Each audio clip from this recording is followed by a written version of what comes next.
Hey there, everybody. Wrapping up the Strat Bats tournament, and only got 9 games left in the History Maker Atlanta Braves 1987 replay. So I started thinking about what could I venture into next that was, a project but wasn't overwhelming and wasn't something that I'm going to get lost in. And in some discussions on another video, I think it was one of Tenacious Earl's videos. Or it may have been Espo Strat. I'm not sure which. Hey Statistician, how you doing? I'm not sure which video it was watching, but we're talking about projects and what to do. And someone mentioned doing the tail end of the 1967 American League season. So I thought, what, that's doable. We can do that. 67 is one of my favorite seasons, so I certainly would have vested interest in it. And I've got this old book. I don't know how well it's shown in the video, but it's an old 1967 American League box score book that I got back in the 90s. And it basically was retro sheet before retro sheet was cool. And so what I decided to do is I'm going to go ahead and pick up the season at September the 20th and work my way up to August 1st, playing all the games. And as you can see, as of September 20th, there were 4 teams. I hope you can see this. I got it bent kind of weird. Hopefully, but there's 4 teams right there together within 1 game of each other. So to use the phrase from History Maker Baseball, I'm going to try to create my own history and see how this 1967 replay turns out in this final 10 games of the season. First game on the docket is the Cleveland Indians and the Boston Red Sox, and it's sudden Sam McDowell for the Red Sox against Jim Lonborg. And as opposed to the Strat Bats, where I was playing in Basic, I'm going back to Super Advanced, which is my first love as far as Strat-O-Matic goes. So really looking forward to get back to that. Saw Espo play a few of those games with the 55 World Series. And also Tenacious Earl playing his Phillies replay. So kind of got my juices going again for the Super Advanced. Hopefully I haven't forgotten how to play that. Got a cheat sheet up there and my rule book with me just in case something goes wrong, or in case I get stuck or whatever. So we'll go ahead and get going. I tried to use the exact as played lineups as best I could. I had to make one substitution for Boston in the number 7 position. They had George Thomas in right field. I don't have a George Thomas card, so I'm using Jose Tartable. And for the Indians, they had a right fielder, and I don't even have it in front of me who it was, but I'm going to have to use Lee May in his place. In fact, the right fielder they had, I don't even think I've even heard of the guy. It must have been a late call-up. But his name, if I can find it real quick, is, or his last name, anyway, is Shinebloom. I don't know if it's Rich Shinebloom or somebody Shinebloom. I don't have a card for Shinebloom, so Lee May is going to take over in right field. So we'll go ahead and get going. Sudden Sam McDowell facing Mike Andrews to start the ball game. And we get a 1-4. And a 1-4 against a lefty for Andrews is a fly to right. And we're underway, 1 away. That'll bring up Jerry Adair. Came over from the White Sox in a midseason trade. 2-6 for Adair against the lefty. 2-6 is going to be a solid single for Jerry Adair. And now's where I got to start remembering the D20 in the Super Advanced. I'll do it like Espo because I think he's got a good way of doing it by rolling the D20 by itself to see if anything comes up. It's an 18, so there's no effect. So now I'm going to go straight to Yaz. Lefty on lefty matchup. It's a 3-4. 3-4 is going to be a strikeout of Yaz. So sudden Sam McDowell puts the K on Yaz. There's 2 away, and George Scott, the batter. Nothing on the D20. We'll see what George Scott can do. Sam McDowell hasn't had a result off his own card yet. Well, now he does. 5-7. 5-7 against a righty. Ground ball second base X, and the second baseman is Vern Fuller. He's a 3, and he's an 8. So a 3 and an 8. Oops. So that's a 6. So that should be a good play. A 3 and a 6 is a G3, which is a good play. There is a 5, though, and 5 is the unusual or rare play. When you go into the Super Advanced, anytime you roll a 5, you're on the rare play. So we rolled a 5 here. So we go to G3, and the rare play. It says batter lines a shot that hits the mound and deflects to the fielder who makes the play to first for the out. All other runners advance one base. Well, it's the third out of the inning, so it doesn't matter. So we'll just call it a 4-3 ground out, and that's going to end the inning. Hey, Tribe, how you doing? So the Red Sox are down in the first. We'll go to the bottom of the first, and it'll be Vic Davalillo to lead things off for the Tribe, as they'll be facing Jim Lonborg. Hey, Beatles, how you doing? Sorry about your Pirates, Beatles. They gave a good showing in the Strat-Bats, but couldn't quite make it. As a matter of fact, if anybody saw the Strat-Bats, I played the last game I played, and that was the Orioles and the Dodgers, and there was a snafu at the end of that game. Someone caught it for me, fortunately. I only gave the Dodgers 2 outs in the bottom of the ninth, so I did replay the last of the ninth on a video. I haven't posted it yet, but I did replay it, and that way we'll get an official end of that game and go from there. So in case somebody was curious on that. All right, here is Davalillo. It's a 1-8. 1-8 against a righty for Davalillo. 1-8's a ground ball to second, and there's one away. That'll bring up Lee May.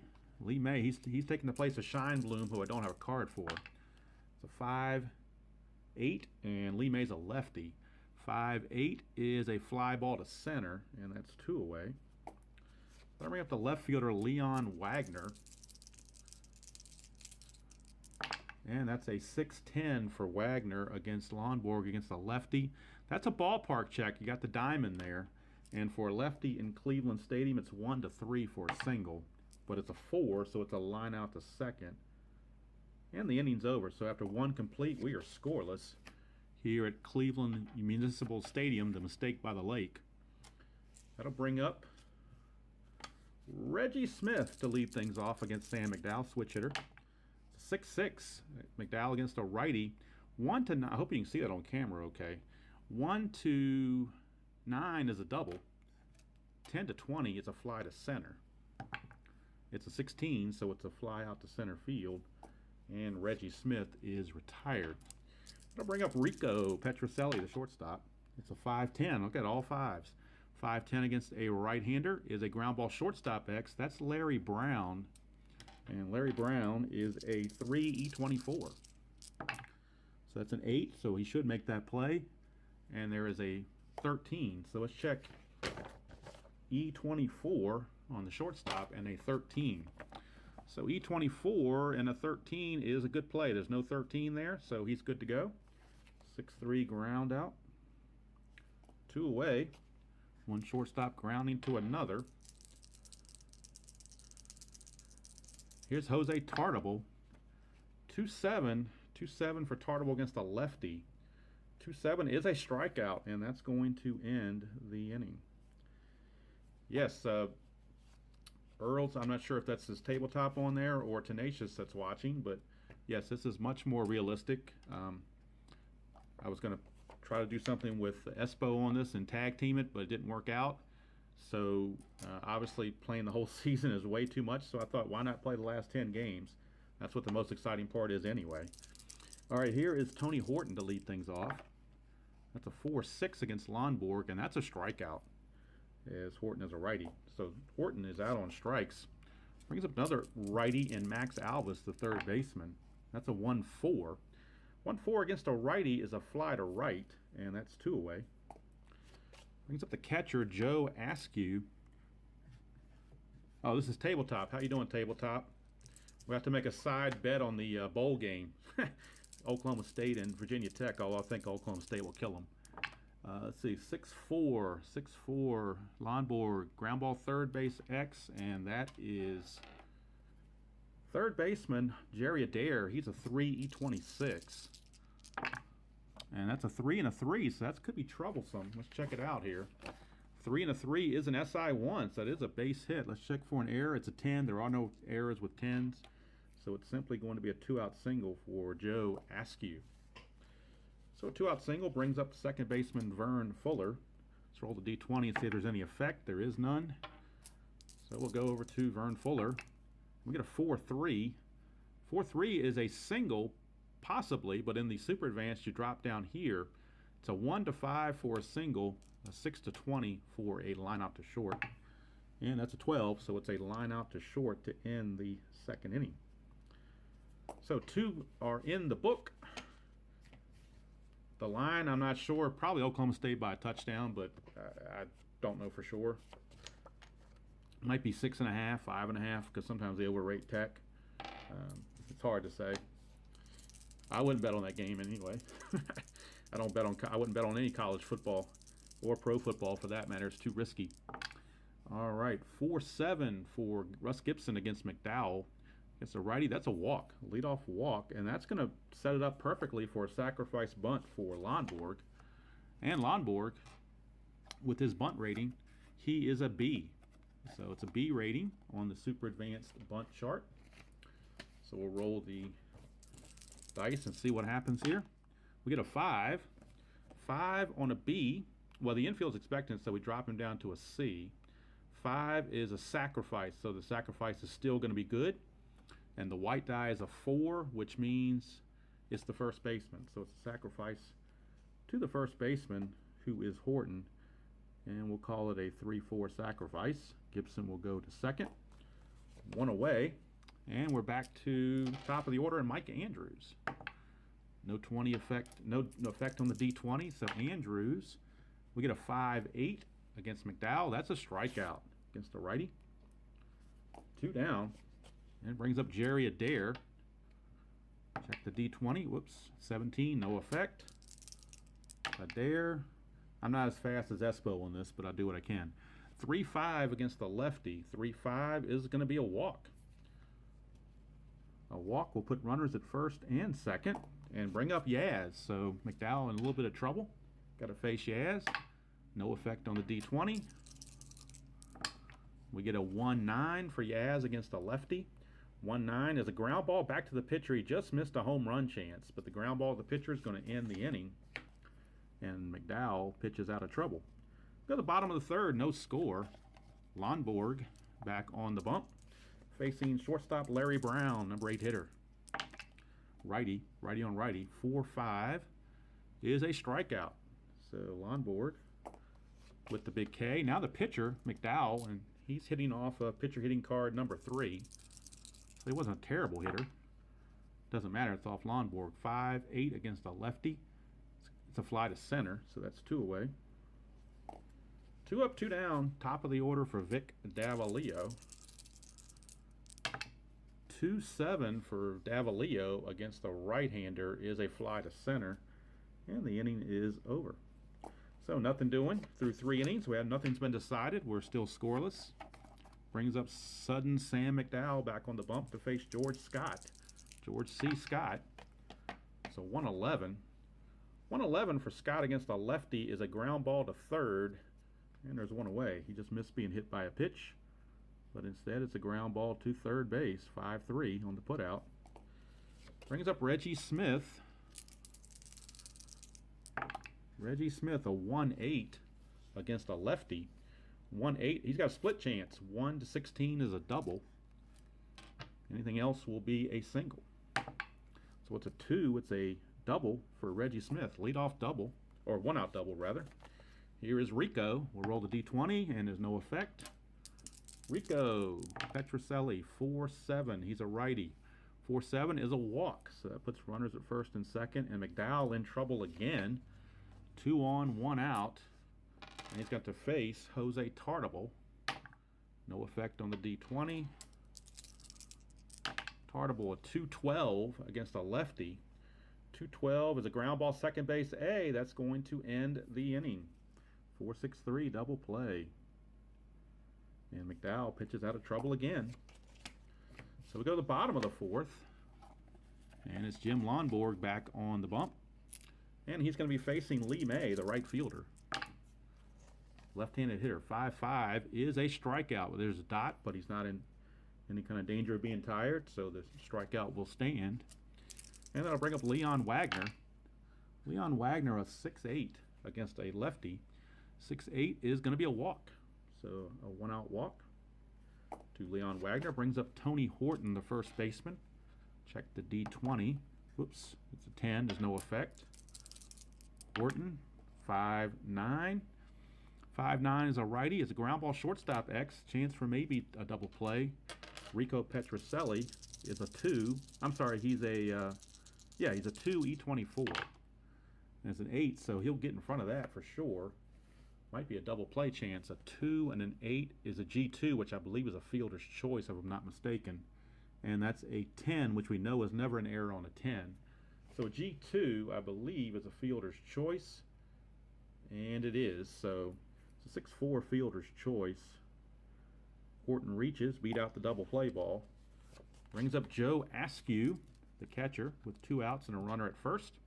We'll check the D20, and there's no effect. Check Max Alvis. It's a 3-8 against a right-hander. And a 3-8 against a right-hander is a ground ball right back to the pitcher. And there's nothing doing for the Sox here in the 4th.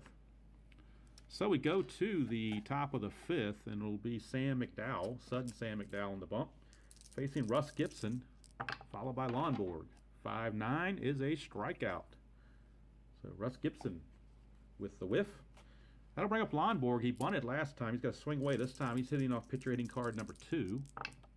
That's a 5-7, so we're off the pitcher anyway. And it's a ground ball second base X, and that's Vern Fuller. Fuller's a 3 E8. That's a 16, so we know that's a good play. And an E8 and a 7. Probably a good play. E8 and a 7.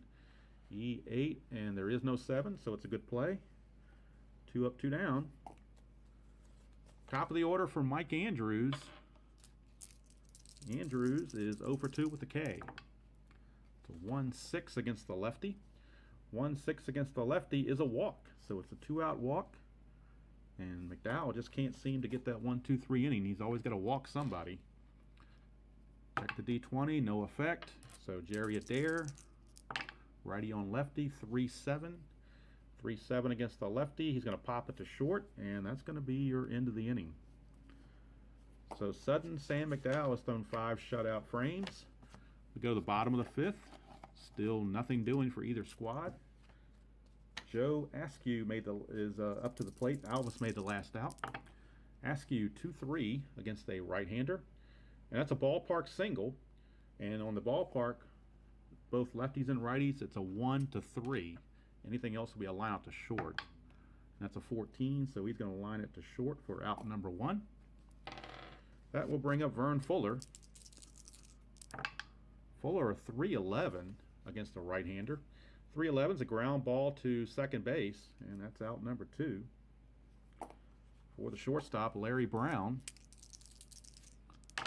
Larry Brown a 6-8 for Brown against the right-hander. 1-3 is a single off of Lonborg, but anything else will be a line out to short.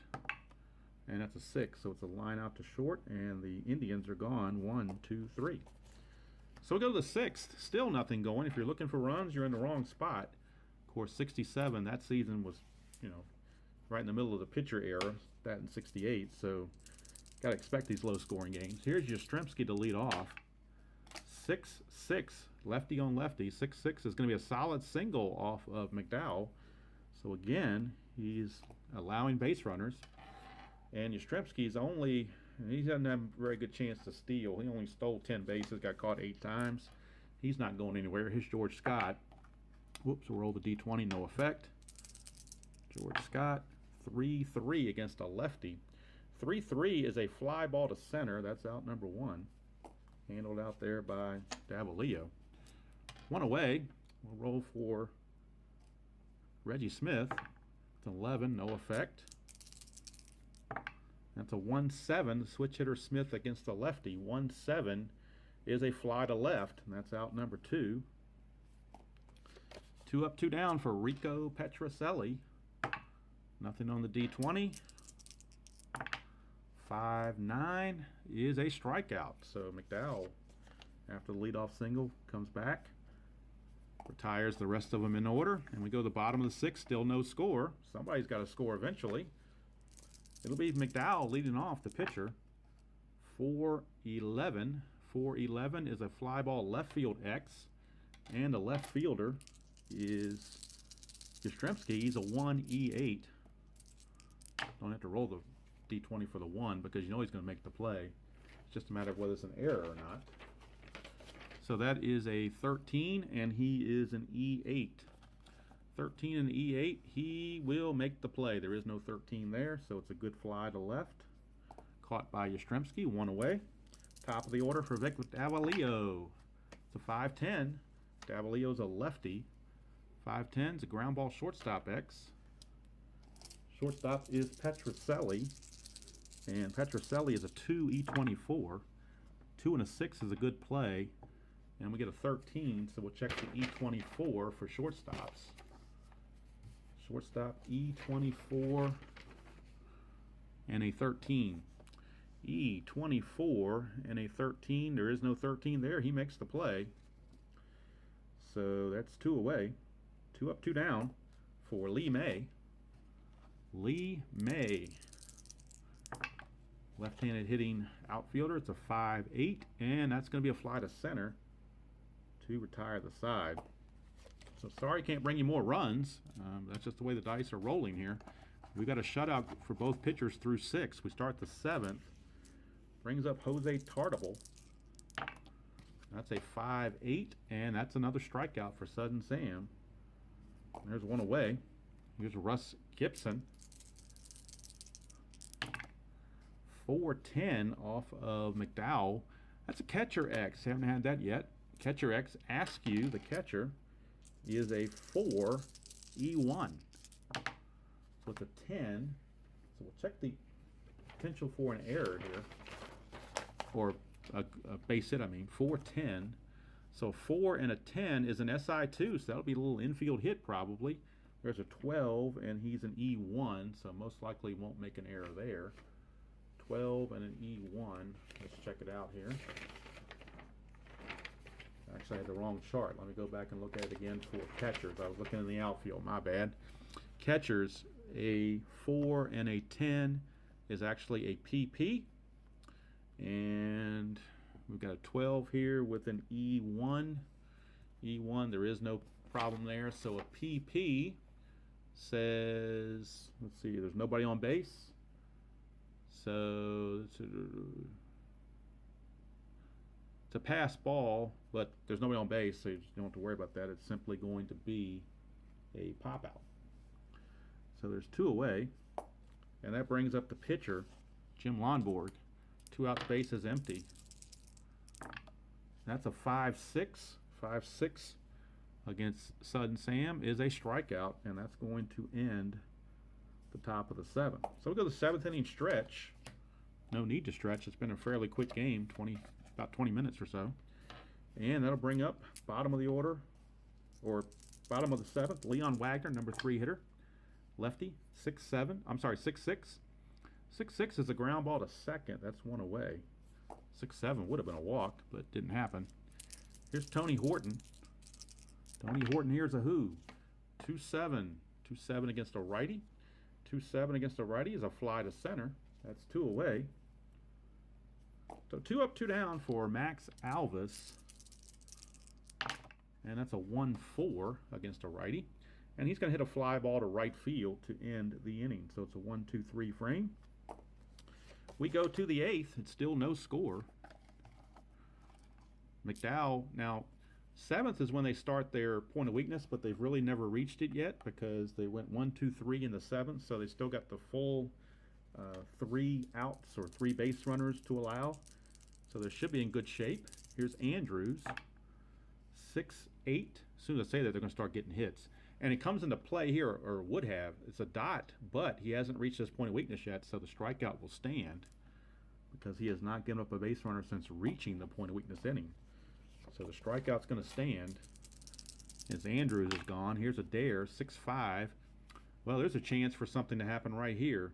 1-7's a home run. It's got an N rating, and Jerry Adair against a lefty is weak power, so he cannot hit a home run. The best he could do is a single, but a 1-7 would be a base hit. It's a 13, so it's a moot point. It's a fly to left, and there's 2 away. But I'll bring up Yaz to see if he can do something. It's a 6-5 against a lefty, and that's a strikeout. So Yaz did something all right. He struck out. And we go to the bottom of the 8th, still no score, as the 2 aces are going at it and pitching like aces.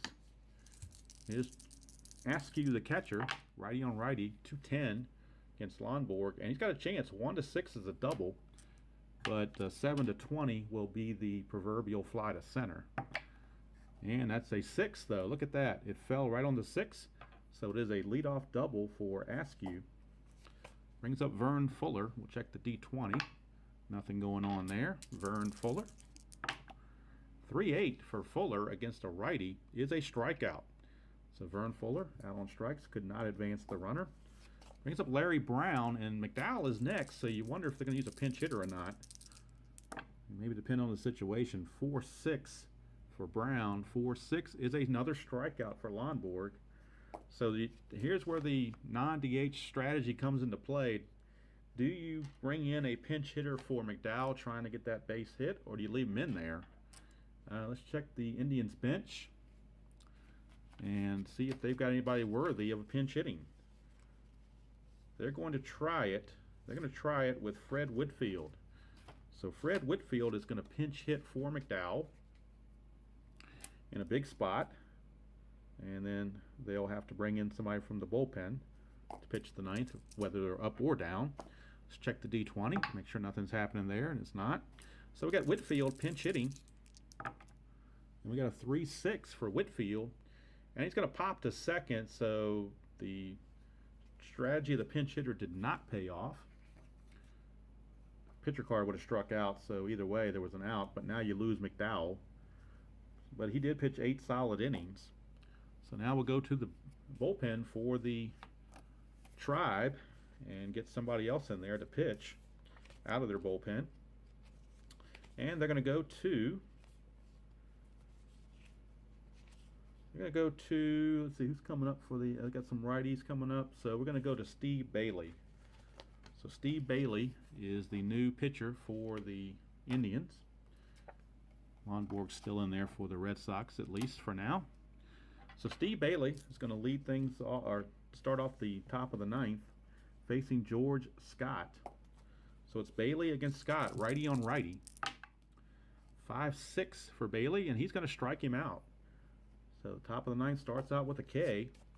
Brings up Reggie Smith. I guess if you'd like that jewelry commercial, every inning begins with K. All right, here is Reggie Smith. 3-7 for Reggie. That's a fly to center. That's 2 away. 2 up, 2 down for Rico Petrocelli. Shortstop. It's a 2-9.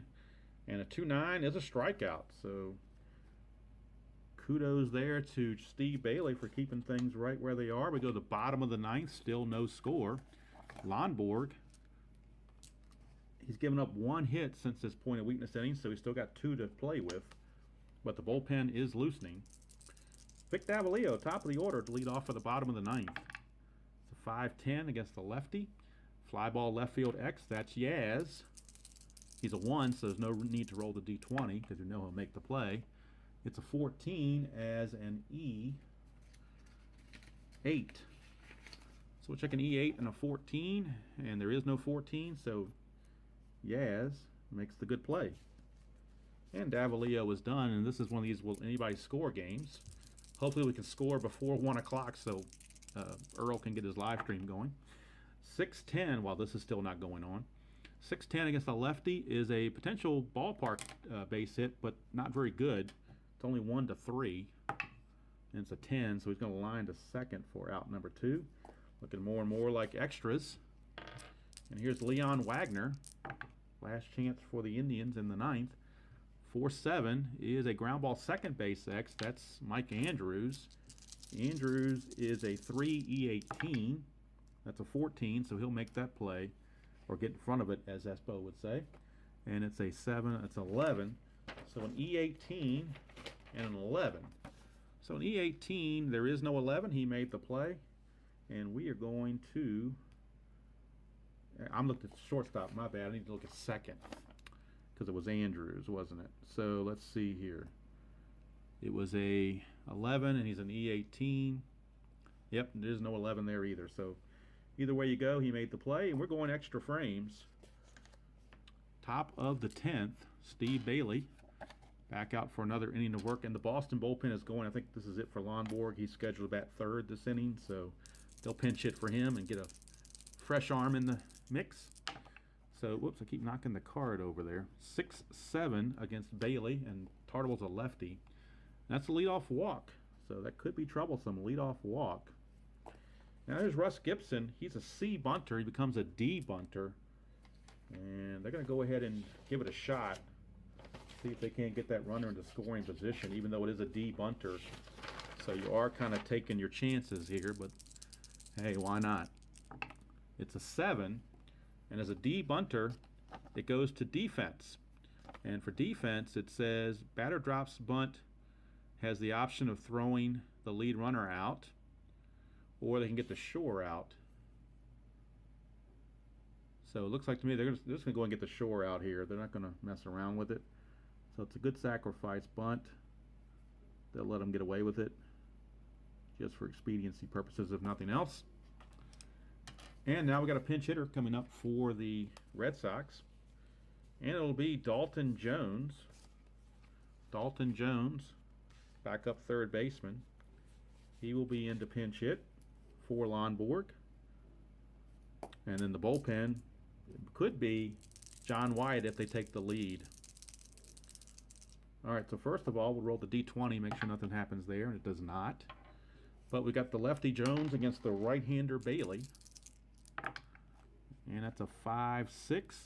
And a 5-6 is a walk. So he walks the pinch hitter. Puts runners at first and second for Mike Andrews. We'll check the 20 here. And nothing going on there. And we got a 4-4. 4-4 is a catcher X. That is going to be Askew. And Askew is a 4 E1. That's a 12. So we'll check the 4 out. And a 12. A 4 and a 12 is a P/F. We got a 13 there, and he is a 1. 13, and there is no 1 there. So we go to P/F. P/F with runners on base. A pitcher gets past a pitch gets past the catcher for a ball. All runs advance. When using these rules, refer to the super advanced rules found in the instruction. Blah blah blah. All right, so we're checking the pass ball rating for Askew. I think I'm doing that right. It's been a while since I've done these. Askew's pass ball rating is an 8. So let's see if it's a pass ball or not. It is not. It's a 10. So we'll go ahead and keep it going. Hopefully I did that right. Here's Andrews. It's a 5-6. I'm sorry, 5-7. 5-7 is a chance for a double. 1-3, not a good chance. 4-20 is a fly to center. And that's a 4. He just missed it. It's a fly to center. And that's out number 2. A little bit tricky on those pass ball charts on the super advanced when you haven't done it in a while. Hopefully I did it correctly. If I didn't, can't help it now. I'm already going on. All right, it's a 19, so nothing on the D20 for Adair. It's a 6-10. Ground ball shortstop A, and that's going to end the top of the 10th. So we go to the bottom of the 10th, and since they don't have the lead, you're not going to bring your closer in. So they're going to go ahead and go to right-hander. And let's see who they're going to go to here. We're going to go to Daryl Brandon. Check that. It's going to be Dan Osinski. Dan Osinski. He's more of a straight reliever. So Dan Osinski is in to pitch to start the bottom of the 10th, and he'll be facing Willie Horton. Indians trying to get a run across to end this thing. 5-4 against a righty. Ground ball third base X. That's the third baseman, Adair. He's a 3 E26. 13's a good play. Let's check the E26. That's a 10, which we know are no errors involved on a 10, so that's a good play. One away, and that brings up Max Alvis. That's a 2-9 for Alvis against a right-hander. 2-9 is a strikeout, so it's 2 away. Brings up the catcher, Joe Askew. That's a 3-8 for Askew. 1-7 is a single. Anything else, and we go into the 11th inning. It's a 17, so it's a line out to third, and we go to the top of the 11th. And Bailey is going to, he's going to go in there and stay in there one more time. He's given up 2 walks, but that's about it. So he's still should be pretty good. He's got a 4 up there for relief, so I think he's still good to go as far as that goes. He'll be facing Yaz. Start off the 12th. I'm sorry, the 11th. 1-7, 1-7 against a righty. 1-7 is a ballpark home run check. A ballpark home run check. And it's a 1 to an 11 for a home run. So 1 to an 11 is a home run. And it is an 11. Look at that. Now, I'm not doing the robbing the home runs and all that stuff. I'm just going, so it's, if you want to call it a tainted super advantage, you can. I'm not doing the robbing home run thing. But a 1 to 11, and Yaz has just given the Red Sox the lead off the ballpark diamond shot. And that'll bring up George Scott. 6-7. 6-7 is a walk. And there you go. Tabletop Earl, there's your modicum that the most thing that comes up most often after a home run is a walk, and you just had it right there. Exhibit A is a walk. So Bailey might need some relief here. Let's check the D20. Nothing going on there for Reggie Smith. It's a 2-7 for Reggie against a right-hander. 2-7. 1 to 9 is a single. The other ones 10 to 20 is a line out to first. It's a line out to first for out number 1. Brings up Rico Petrocelli. We'll check the D20. Nothing going on. Rico 4-5 against Bailey is another walk. So that's going to be it for Bailey. He can't. He's kind of reached his limit, I do believe. So he will be coming out of there, and the Indians will need a new relief pitcher to give him some relief. And with the new Boston batter being a lefty, the Indians will go to the lefty of their own in Bob Allen. So lefty Bob Allen will be in for the Indians, and he will be on to face Jose Tartable. Roll the D20, make sure nothing happens there. It does not. So lefty on lefty matchup. It's a 6-5, and that's a strikeout. So Bob Allen puts the K on Tartable for out number 2. Brings up Russ Gibson. And it's a 14, so nothing going on there. Russ Gibson, righty on lefty. 4-9. Yeah, how about this? He found a good one. 4-9, an in home run, but Gibson does have weak power, so it would just be a single. However, a 12 to 20 would be a triple. So this is a case where you'd rather miss the home run check and get to the triple check. But it's an 11, so you've got it right on the dot. And since he has weak power, it's simply going to be a single with 2 stars. However, with a runner on second, that brings home another run. George C. Scott scores. And Petrocelli goes to third. So now it's 2-0 Red Sox here in the 11th. And that's going to bring us to the pitcher. And we're not going to have the pitcher bat, obviously. Dan Osinski, he's going to leave, and John Wyatt will come in to close it for the Red Sox in the bottom half. But pinch hitting will be Joe Foy.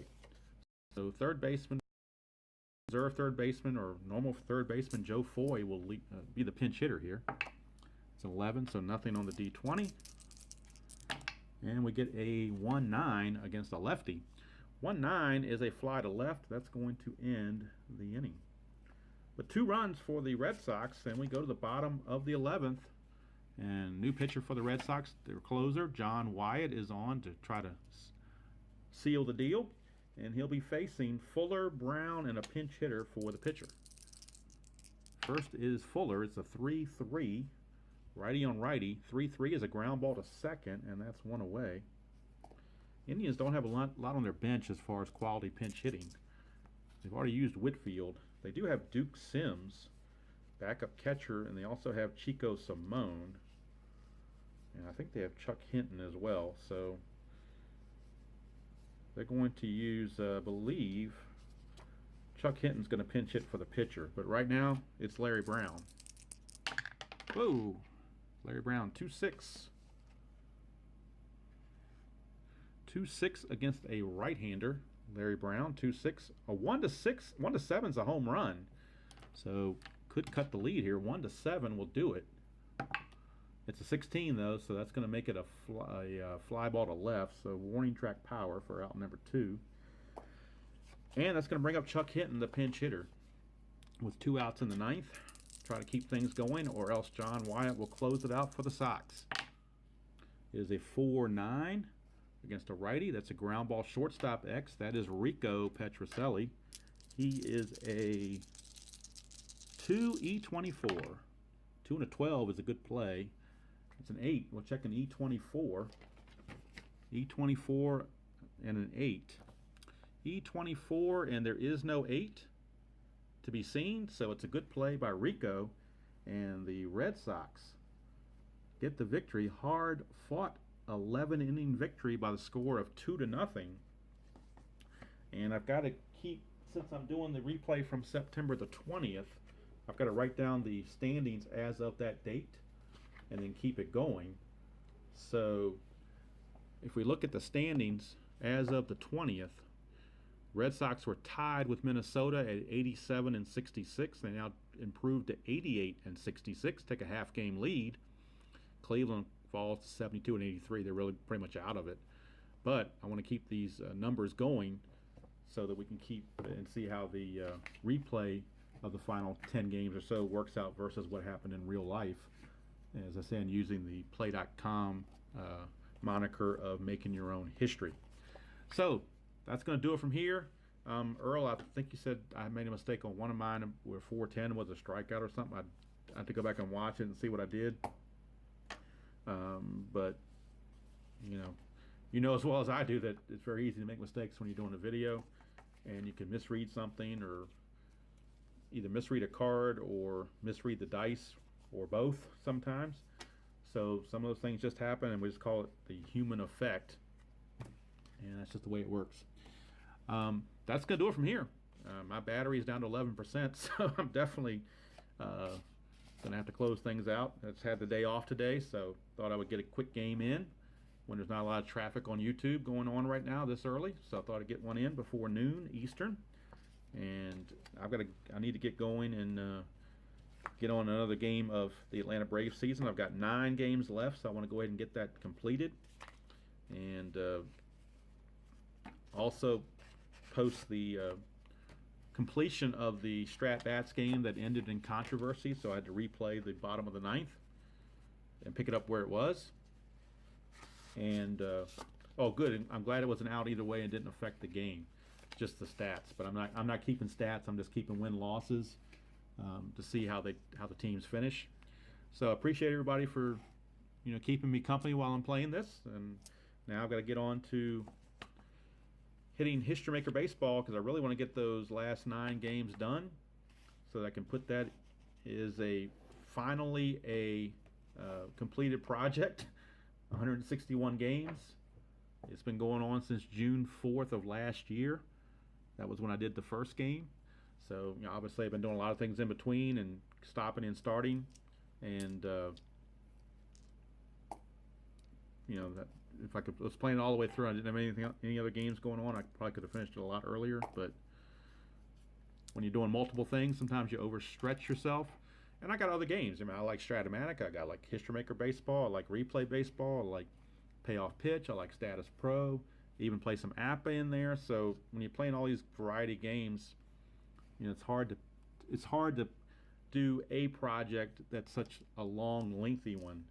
I think Earl has the right idea, just picking projects where you can play maybe 30 games or less to get it done, whether it be a pitcher replay like Guidry, or whether it be a last 10 games of the season replay like this one's going to be. This one's going to turn into about 50 games, because you got to play, there's 10 teams in the league and I'm going to play every game, so that's roughly 50 games. And it'll be interesting on the teams that are in the running, but when I'm playing 2 last place teams, that's got to be a little bit of a downer. But I do like the season, so I recognize the players, and so even playing somebody like the A's against the Yankees would still be a decent game to play.